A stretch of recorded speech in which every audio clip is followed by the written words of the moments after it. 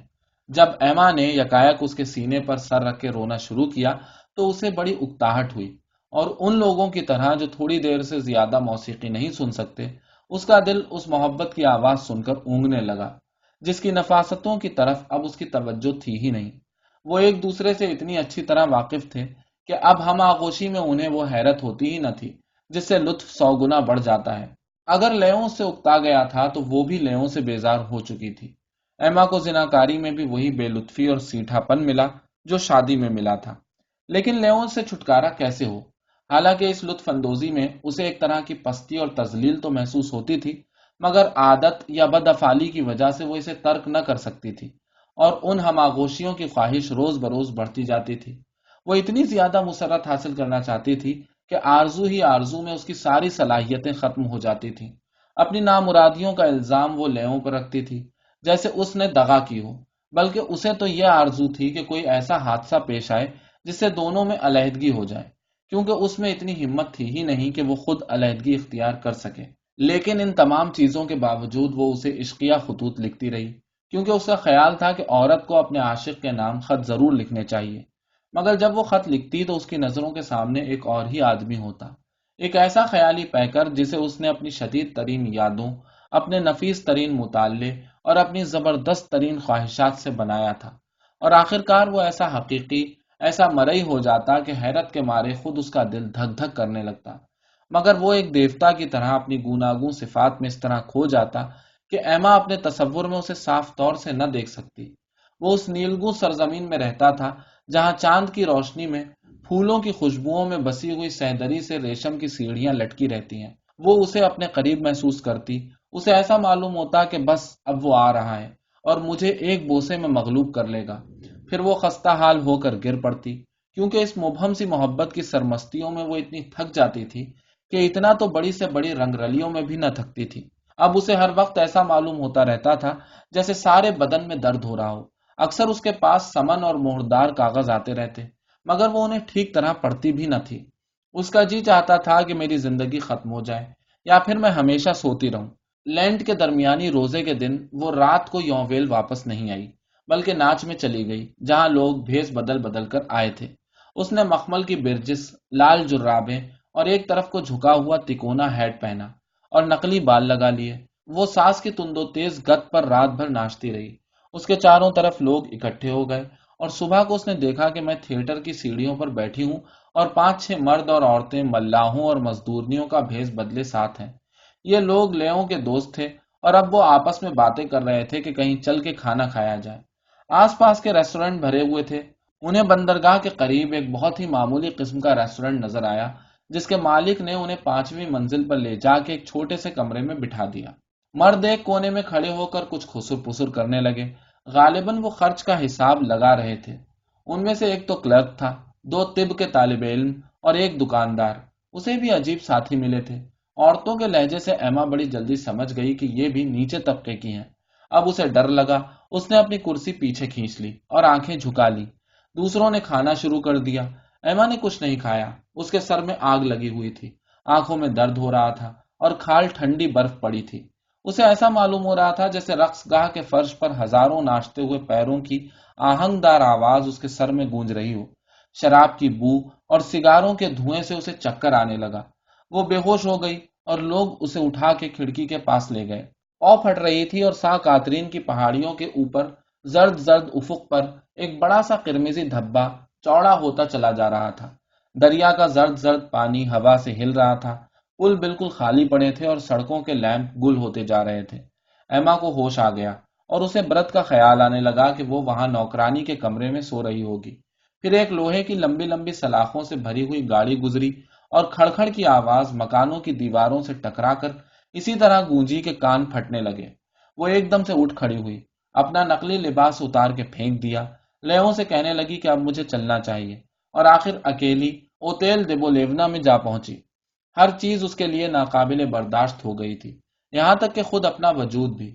اس کا جی چاہتا تھا کہ میرے چڑیوں کی طرح پر نکل آئیں اور میں اڑ کر کہیں پاکیزگی اور معصومیت کی سرزمین میں جا پہنچوں اور وہاں پھر سے جوان ہو جاؤں۔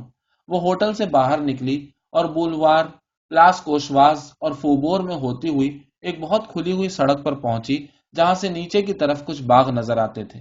وہ تیز تیز چلنے لگی۔ ٹھنڈی ٹھنڈی ہوا سے اسے کچھ قرار آیا اور آہستہ آہستہ رات کے ناچ، روشنیاں، لوگوں کے چہرے، نقلی لباس، کھانا، وہ مرد اور عورتیں سب کوہرے کی طرح غائب ہوتے چلے گئے۔ پھر کروا روش پہنچ کر وہ تیسری منزل پر جا کے اپنے چھوٹے سے کمرے میں بستر پر لیٹ گئی جہاں توردنیل کی تصویریں لگی ہوئی تھیں۔ 4 بجے اویر نے اسے جگایا۔ جب وہ گھر پہنچی تو فیلیسیتے نے گھڑی کے پیچھے سے ایک بھورا سا کاغذ نکال کے دکھایا۔ اس میں لکھا تھا، عدالت کے فیصلے کے بموجب قرقی کے سلسلے میں۔ یہ فیصلہ کیسا؟ دراصل کل شام ایک اور کاغذ آیا تھا جسے اس نے ابھی تک دیکھا ہی نہیں تھا، اور جب اس نے یہ الفاظ پڑھے تو دھک سے رہ گئی۔ مادام بہاری کے نام، بادشاہ سلامت، قانون اور انصاف کے حکم سے۔ اس نے کئی لائنیں چھوڑ دیں اور آگے پڑھا، 24 گھنٹے کے اندر اندر لازمی ہے۔ لیکن کیا؟ 8,000 فرانک ادا کر دیے جائیں۔ بلکہ یہ بھی لکھا تھا کہ اگر روپیہ ادا نہ ہوا تو قانونی چارہ جوئی کی جائے گی اور گھر کا سامان قرق کر لیا جائے گا۔ اب کیا ہو؟ 24 گھنٹے کے اندر اندر؟ یعنی کل؟ اس نے سوچا کہ لیوریو مجھے پھر ڈرانا چاہتا ہے، کیونکہ اس کی ساری چال بازیوں میں ایما کو بس ایک ہی مقصد نظر آتا تھا کہ وہ ایما کے اوپر مہربانیاں کرتا رہے۔ جس چیز نے اسے اور بھی اطمینان دلایا وہ یہ تھی کہ روپیہ بہت زیادہ تھا۔ وہ چیزیں خریدتی رہتی تھی اور قیمت ادا نہیں کرتی تھی، قرض لیتی تھی اور تمسک لکھتی رہتی تھی، پھر تمسک بدلوا لیتی تھی۔ جب ان کی ادائیگی کا وقت آتا تو ہر دفعہ رقم کچھ نہ کچھ بڑھ جاتی۔ اس کا نتیجہ یہ ہوا کہ اس نے مونسیور لیوریو کے لیے اچھا خاصا سرمایہ اکٹھا کر دیا تھا، اور اب لیوریو بے چینی سے انتظار کر رہا تھا کہ یہ روپیہ ملے تو کسی اور کام میں لگاؤں۔ وہ اس کی دکان پر بڑی بے نیازانہ شان کے ساتھ پہنچی۔ تمہیں معلوم ہے کہ میرے ساتھ کیا ہوا ہے؟ کوئی مذاق معلوم ہوتا ہے۔ نہیں، یہ کیسے؟ وہ آہستہ آہستہ ایما کی طرف مڑا اور اپنی باہیں ایک دوسرے میں ڈال کر بولا، تو بیگم صاحب آپ کیا سمجھتی ہیں کہ میں یوں ہی مفت میں آپ کا خزانچی اور ساہوکار بنا رہوں گا؟ انصاف سے کام لیجئے، میں نے جو روپیہ لگایا ہے وہ مجھے واپس ملنا چاہیے۔ ایما نے شکایت کی کہ تم نے قرضہ اتنا بڑھا دیا۔ او ہو، اب کیا ہو سکتا ہے؟ اب تو عدالت نے بھی مان لیا، فیصلہ بھی سنا دیا گیا اور آپ کو بھی اطلاع دے دی گئی، پھر اس میں میرا کیا قصور ہے؟ یہ تو واساس کی حرکت ہے۔ کیا تم یہ نہیں کر سکتے؟ نہیں، اب میرے بس کی بات نہیں۔ پھر بھی آؤ بات چیت تو کر لیں۔ وہ یوں ہی آئے شائے باتیں کرنے لگی۔ اسے پورے معاملے کے بارے میں کچھ معلوم ہی نہیں تھا، وہ تو ایک دم سے پکڑی گئی تھی۔ تو پھر اس میں قصور کس کا ہے؟ لیوریو نے طنزیہ سر جھکاتے ہوئے کہا۔ میں تو دن رات مزدوروں کی طرح محنت کرتا ہوں اور آپ گلچھرے اڑاتی پھرتی ہیں۔ اچھا، اس واز کی ضرورت نہیں ہے، اس میں نقصان ہی کیا ہے، اس نے جواب دیا۔ ایما کی ہمت نے جواب دے دیا۔ وہ اس کی منتیں کرنے لگی، بلکہ اپنے سفید اور نازک نازک خوبصورت ہاتھ سے سوداگر کا گھٹنا دبانے لگی۔ بس بس، بہت ہوا، کوئی سمجھے گا کہ راز و نیاز ہو رہا ہے۔ تم بہت کمینے ہو، ایما نے چیخ کے کہا۔ او ہو، چھوڑو بھی یہ باتیں، میں تمہارا بھانڈا پھوڑ دوں گی، میں اپنے شوہر سے کہوں گی۔ اچھی بات ہے، میں بھی تمہارے شوہر سے ایک بات کہوں گا۔ اور لیوریو نے اپنی تجوری سے 1800 فرانک کی وہ رسید نکالی جو ایما نے اسے اس وقت دی تھی جب وہاں سار نے تمسک بھنائے تھے۔ تو کیا تم سمجھتی ہو کہ تمہارا بھولا بھالا شوہر تمہاری اس چوری کو سمجھے گا ہی نہیں؟ وہ بے حال ہو کر گر پڑی۔ وہ ایسی مردہ ہو رہی تھی جیسے کسی نے کلہاڑی سے مار گرایا ہو۔ لیوریو کھڑکی سے تجوری تک ادھر ادھر پھر رہا تھا اور بار بار یہی کہہ رہا تھا، ہاں، میں اسے جا کے دکھاؤں گا، اسے جا کے دکھاؤں گا۔ پھر وہ اس کے قریب آیا اور ملائم سی آواز میں بولا، یہ کوئی خوشگوار بات تو واقعی نہیں ہے، مگر خیر، آخر ایسی بات ہی کیا ہے، کوئی مر تھوڑی ہی جاؤ گی۔ پھر چونکہ تم سے روپیہ وصول کرنے کا کوئی اور طریقہ رہا بھی نہیں۔ لیکن میں روپیہ لاؤں کہاں سے؟ ایما نے اپنا ہاتھ مروڑتے ہوئے کہا۔ اوہ، تمہارے اتنے دوست جو ہیں۔ اور اس نے ایما کی طرف ایسی تیز اور خوفناک نظروں سے دیکھا کہ اس کا رواں رواں کانپ اٹھا۔ وہ کہنے لگی، میں دستخط کرنے کا وعدہ کرتی ہوں۔ تمہارے دستخط تو میرے پاس بہت ہے، میں کوئی چیز بیچ دوں گی۔ چلو رہنے بھی دو، اس نے کندھے جھٹکتے ہوئے کہا، تمہارے پاس کچھ ہے ہی نہیں۔